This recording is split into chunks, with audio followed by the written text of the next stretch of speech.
아이를 키우다 보면 알게 모르게 또래 아이들과 비교를 하게 됩니다. 모든 부모가 공부뿐만 아니라 키나 외모까지 내 아이를 더 똑똑하고 또 멋지게 키우고 싶다는 생각을 하게 될 텐데요. 어떻게 하면 내 아이가 키도 크고 또 튼튼하게 자랄 수 있을지 많은 부모들이 고민하는 우리 아이의 성장에 대해 군산 노블한방병원 최영길 원장과 알아보겠습니다. 성장기 아이를 둔 부모들의 가장 큰 관심거리 키. 아이의 성장을 위해서라도 조기 치료가 중요합니다. 우리 아이의 성장이라는 주제로 한의사 최영길 원장과 이야기합니다.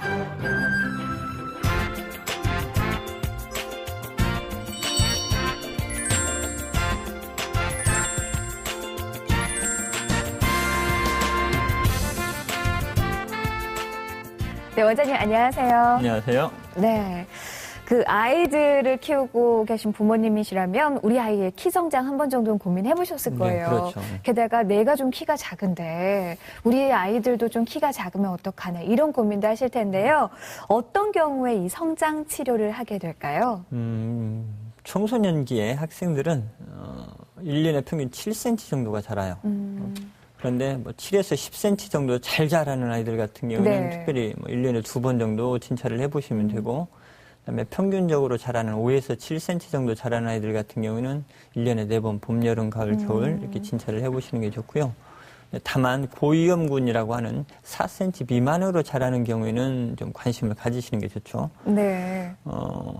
키가 앞에서 100명 중에 세 번째 이내이거나 최근 3년간 성장 키가 평균이 4cm 이내이거나 네. 또 부모님의 키가 좀 평균보다 작다 이러면 성장 치료에 관심을 좀 가져주시는 게 좋고요. 물론 부모님의 키가 작다고 하더라도 유전적인 경향이 있기는 하지만 성장기의 주위 환경이라든지 영양 상태, 운동 이런 것들이 성장에 많은 도움을 줄 수 있기 때문에 적절한 때에 상담을 받아보시는 것이 가장 중요합니다. 네. 그럼 이런 성장 치료를 원해서 병원을 찾았을 때 어떤 과정을 거쳐서 성장 치료를 또 하게 되나요? 성장 치료를 시작을 할 때 가장 중요한 이제 3가지 정도 요소가 있는데요. 예. 가령 성장판 검사를 해보는 것, 그다음에 최근 3년간의 성장 추세를 확인을 하는 것, 그다음에 부모님의 키를 고려를 하는 것. 네. 그 중에서 가장 중요한 요소라고 하면 최근 3년간 평균 신장률이에요. 가령 3년 동안 얼마씩 컸는지 이게 가장 중요한 요소가 됩니다. 성장기에는 성장 폭발기가 있거든요. 그래서 여자아이들 같은 경우는 12세, 네. 남자아이들 같은 경우에는 14세, 그리고 두 번째가 17세 2번 정도가 있는데요. 성장 폭발기에는 굉장히 짧은 시간에 폭발적으로 크거든요.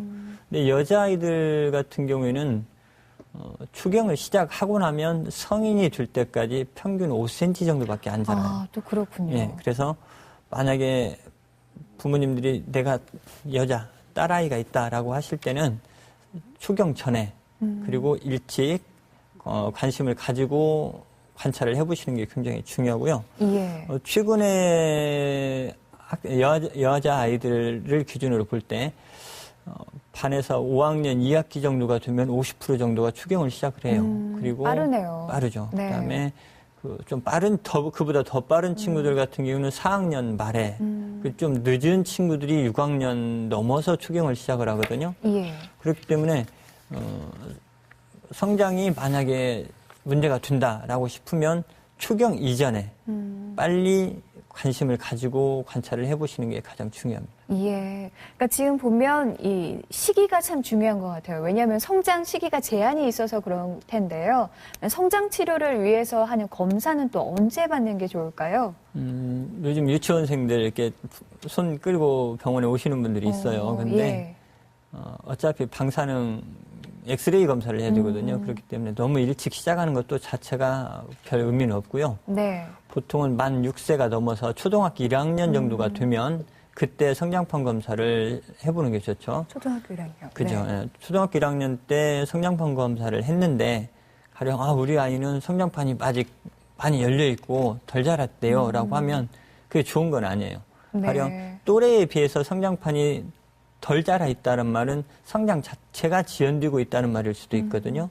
그러니까 그럴 때는 고칼슘 음식 같은 걸 많이 먹이고 또 운동도 꾸준히 시키고 해서 성장판을 더 자극을 활발하게 시켜줘야 되는 거고요. 네. 원장님, 저희 이번에 검사했더니 성장판이 많이 닫혀 있대요. 이러면 고연령이 실제 연령보다 먼저 나간 경우잖아요. 그러면 앞으로 자랄 수 있는 성장 키가 이미 제한이 된다는 얘기예요. 예. 그럴 때는 빨리 성장 치료를 하거나 적극적인 방법을 모색을 해봐야 되는 거죠. 그럼 한의학에서는 이 성장 지연의 경우 어떻게 진단을 하고 있나요? 한의학에서는 단순히 성장 지연만 가지고 얘기를 하지는 않았고요. 오지증이라고 하는 수학과에 오지증이라고 하는 개념이 있는데 5가지가 느리다는 얘기예요. 가령 서는 것이 느리고 걷는 것이 느리고 머리카락이 나는 것이 느리고 말하는 것이 느리고 하는 이 5가지 오지증이 있고요. 네. 오지증하고 좀 비슷한 개념으로 오연증이라고 하는 것도 있는데요. 오연증은 머리, 목, 손발, 근육, 입 모양 이런 것들이 무력하고 약해서 문제가 되는 거거든요. 그래서 오지증이나 오연증 같은 경우는 둘 다 선천적으로 타고나기를 좀 약하게 타고난 것도 문제가 될 수도 있고 또 후천적으로 태어나서 영양 섭취에 문제가 있어서도 발생을 할 수 있다라고 생각을 하고 있어요. 예. 그럼 무엇보다 중요한 게 지금 궁금해 하시는 게, 우리 아이 그럼 성장치료 어떻게 하면 될까일 텐데요. 한의학에서는 성장치료 어떻게 하고 있나요?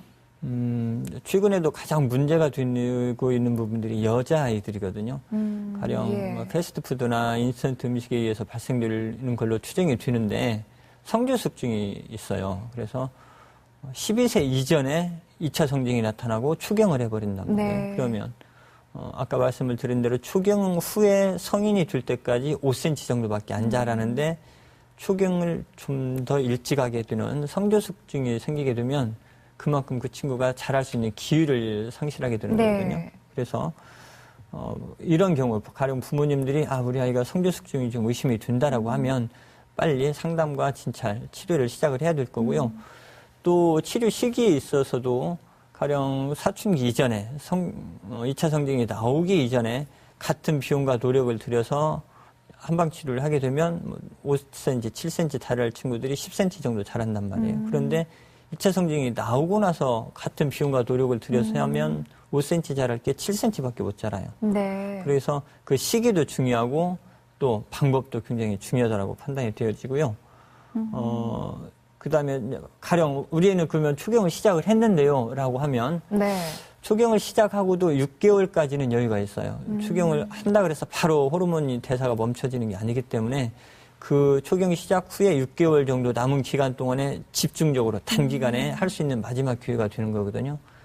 그러면 저희 애는 추경하고 6개월이 넘었는데요. 그러면 별로 치료를 안 하고 그냥 집에서 자가요법을 실시할 수 있도록 그렇게 하는 방법이 같습니다. 그렇군요. 그렇다면 그러니까 여아에 있어서는 정말 초경 전 성장 치료가 집중적으로 더 필요하겠고요. 예. 남아는 어떤가요?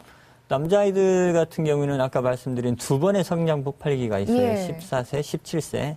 이때는 겨울방학 동안에 애들이 신발을 2번 바꿔 신어야 될 정도로 크는 그런 때가 있는데 물론 부모님들이 평상시에 꾸준히 지속적으로 관찰을 해주고 도움을 줄 수 있다라고 하면 네. 좋겠지만 이게 비용과 시간을 고려를 한다라고 하면 그 성장 폭발기가 있는 시기 동안에 집중적으로 관리를 해주면 그 친구가 훨씬 더 많이 자랄 수 있겠죠. 성장 치료 방법은 자세하게 소개를 안 해주셨어요. 해주셔야죠. 마땅하게 한의학에서뿐만이 아니라 기본적으로 많이 알려진 방법들이 많이 있고요. 또 이제 저희 한의학에서는 침, 가령 기혈순환을 促진시키는 사관열이라든지 성장을 직접 도움을 준다고 하는 증장열, 양릉천, 현종 이런 곳에 침을 넣고요. 또 가령 척추나 성장점 주위에 직접 매선을 시술을 해서 지속적인 자극을 해줄 수도 있고요. 그다음에 비위 기능이 좋아지게 하는 중환이라든지 기의 원천인 기회나 단전 쪽에 뜸을 지속적으로 해주는 것도 굉장히 도움이 되고요. 그다음에 그 학생들한테 이제 자세 불균형이나 이런 문제들 때문에 추나 운동, 척추를 바르게 세워줄 수 있는 추나, 네. 그다음에 성장판 자극을 해줄 수 있는 운동 치료, 그다음에 이 성장판 주위를 직접 안마를 해주는 것도 굉장히 도움이 돼요. 할머니들이 어린 손주들 이렇게 뉘어놓고 쭉가쭉가 해주잖아요. 네. 그게 실제로 성장에 굉장히 도움이 되거든요. 그래서 이런 방법들이 또 있을 수 있고요. 한약 치료 같은 경우에도 이 친구가 단순히 성장에만 문제가 있는 게 아니라 성장을 방해시키는 다른 요인들이 있을 수 있기 때문에 전체적으로 진찰을 하고 처방을 하게 되고, 특히 이제 정서적인 문제들이 있어서 이 친구가 밤에 잠을 좀 수면 장애가 있다거나 잘 놀랜다거나 이런 아이들 같은 경우에는 한약 처방을 해주면 확실히 부작용도 덜하고 직접적인 도움도 줄 수 있고, 그러면 애들이 몸도 편해지고 마음이 편해지면 자연적으로 더 클 수밖에 없습니다. 그렇군요. 성장에 좀 도움이 되는 생활 습관들이 있을까요? 성장판을 직접 자극시킬 수 있는 운동들이 줄넘기, 농구, 뭐 점프 운동 이런 것들이 도움이 되고요. 물론 그 무릎 주위에 찜질이나 반신욕을 해주는 것도 또 도움이 되죠. 근데 이제 다리 쪽이나 하지 근육 쪽에 근육이 많이 생기면 이렇게 조여요. 그래서 성장을 좀 방해시키기 때문에 주로 근육 운동보다는 스트레칭 운동을 많이 해주시는 게 좋고요. 네. 줄넘기 운동 같은 경우가 집에서 가장 손쉽게 할 수 있는 운동이면서도 효과도 굉장히 좋거든요. 그래서 한번 시작을 하면 지속적으로 10분에서 15분 정도 지속을 해주시면 좋습니다. 그리고 성장 호르몬 같은 경우에 밤 10시에서 새벽 3시 사이에 가장 활발하게 분비가 되는데 자고 있어야 나와요. 네. 그래서 그 시간에는 애를 꼭 재워야 된다. 그리고 방해될 수 있으면 깜깜하게 애를 재우고 있어야 된다는 게 굉장히 중요하죠. 또 음식은 뭐 골고루 많이 먹는 게 좋은데요. 주로 이제 야채, 특히 과일, 야채 과일 중에서도 그 칼슘, 철분 많은 시금치, 냉이, 당근 이런 것들을 많이 먹어야 되고요. 또 뼈채 먹는 생선들이 뭐 성장의 보약이라고 불릴 정도로 굉장히 도움이 됩니다. 예. 자, 오늘 이 시간은 한의사 최영길 원장과 함께 성장 치료에 대해 알아봤습니다. 원장님 말씀 감사합니다. 네, 감사합니다.